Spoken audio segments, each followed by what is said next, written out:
Okay, honest game trailer. Elden Ring. If you never played Elden Ring, play Elden Ring. If you never heard about honest game trailers, give it a try. They're really awesome. All right, honest game trailer, Elden Ring. Let's check this out.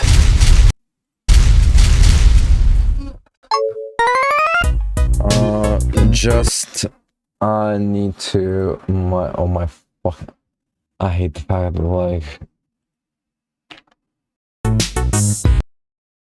Okay. There's sound. Okay. Perfect. Alright.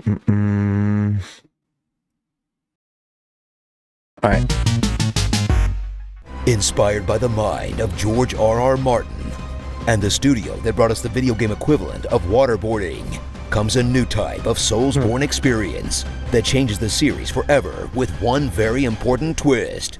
You get a pretty pony. Elden Ring. Stand in awe of the expanse that is Elden Ring, as From Software releases their most ambitious Souls game since they called it King's Field, taking the usual sadistic formula out of the traditional series of gated hallways into a vast open world filled to the very brim with every single thing that made you suffer in every previous title, which somehow took the series status from for hardcore gamers to universally beloved, except for people who want to complain about the menus or whatever, by finally executing From Software's plan of making everyone get good whether they want to or not, in a title that proves Souls games aren't just for masochists that would voluntarily throw themselves in front of a balls-kicking machine. No. Or maybe just proves that somewhere deep inside, we're all balls-kicking machine guy. Now that it's mainstream, I'm pretty sure making fun of these games is considered kink-shaming. The story of Elden Ring is so good that, like, even if you're not into Souls likes, it doesn't matter. It is that good.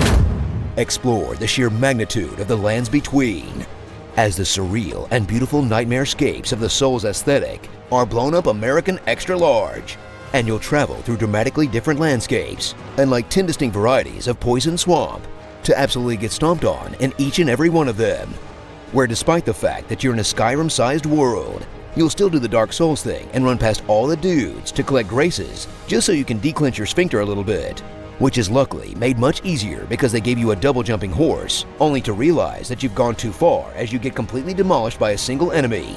Then discover the true genius of Elden Ring, as you simply pack it up and go somewhere else for a while, where the mostly unbarred environment allows you to completely avoid the futility of beating your head against a single boss for hours, which plagued the previous titles.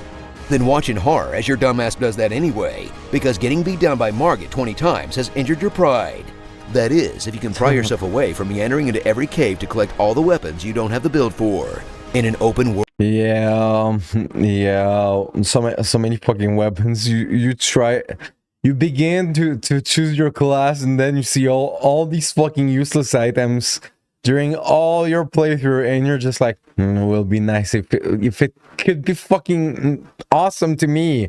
Like, I get it. It's just that it's really didn't thought about the fact that, like, play it in Elden Ring, you pick a class, and for the whole playthrough, you see armors and weapons never for you, and this never for you is actually kind of stupid when you think about it. Experience that doesn't so much as hold your hand as abandon you during childhood. Miyazaki said he was just going out for cigarettes. That was 45 years ago. Uncover the machinations of the Elden Ring and step into the shoes of the Tarnished, another dreg of a protagonist that finds themselves in a world where every person, animal, and plant wants to kill them. Tasked to fight a bunch of demigods and reforge the pieces of the Elden MacGuffin, in a narrative unheard of for a Souls game that sort of lets you know what's going on from the get-go, but still somehow manages to be just as vague as you piece together the cryptic dialogue of the numerous weirdos and creeps around you, and try to parse lore with a Similarian level of made-up fantasy names to keep straight, which is probably what has kept George R.R. Martin from writing more Games of Thrones for all these years, despite the fact that 95% of the player base will ignore it completely. Made their way to the round. Very well. It is safe here. In favor of their personal storyline, Big Sword Kill Guy. But hey, I guess somebody's got to keep the Souls YouTuber economy afloat. Roll around like you're on fire in the frenetic combat of Elden Ring that revamps the systems of the previous titles and adds the unthinkable, a jump button. which mostly means you'll have a second thing to mash until It is really stupid, but like, can you believe it that before that Souls game never had that jumping button? Like, at all. Like, you could not jump. Like, it's really stupid, but like, it's a good thing that they reminded that you really, before Elden Ring, you could not jump in any Souls game. Just so you know. you rub your fingerprints off other than dodge. Then jump into some of the sweatiest Souls combat you've ever experienced, where new additions like guard counters and awkwardly fighting from horseback add variety to the encounters. Unless you're a magic user, where you'll cheese out everything from a safe distance just like normal, to constantly get instantly bodied so hard you die in real life. In combat that will test all the skills you've built up in countless hours of the previous titles, and inevitably crush your ego on the altar of some horrible construct with way too many limbs, or simply a big dog. Until you just bite the bullet and invite strangers to help you take them down, or summon an upgradable spirit jellyfish. This really takes out something from the game. I think like I used co-op for a lot.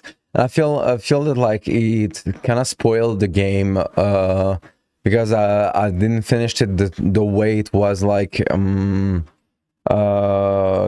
built to be played, you know. So yeah, don't fucking do the co-op thing. Do the fights as they are, like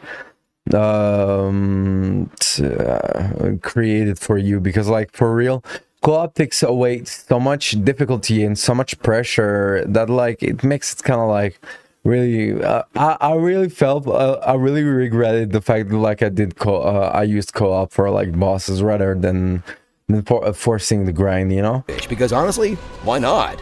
In some of the most ridiculous fights you've ever seen in a Souls game, none of which will prepare you for the game's true battles. The one against the game's bad optimization, and every dickhead who keeps trying to get you to jump off a cliff. You know, nothing quite gets me in the headspace to appreciate this game's painstakingly crafted setting more than reading 40 messages that say Fort Common Night. So put on your oversized hat and get ready to praise the ring for a gaming experience that treats you like you're smarter than you actually are, which despite its highs and lows, deserves genuine respect for sticking to its genuinely unique design that attempts to truly make you feel like you're exploring a forgotten world and not just checking off boxes on a list. And I'm not just saying that because of the Stockholm Syndrome anymore.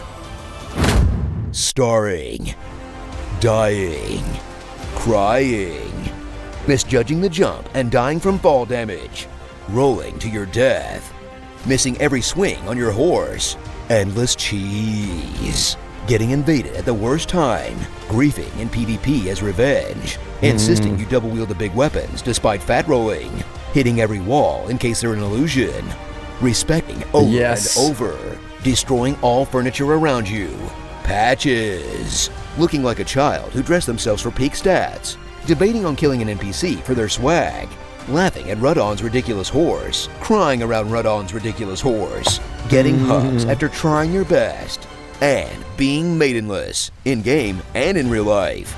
Elden finger ring, but whole. The real threat of this game isn't the massive dragons or powerful demigods, it's the crabs and lobsters. Seriously, I haven't been this threatened by seafood since I got food poisoning at Red Lobster.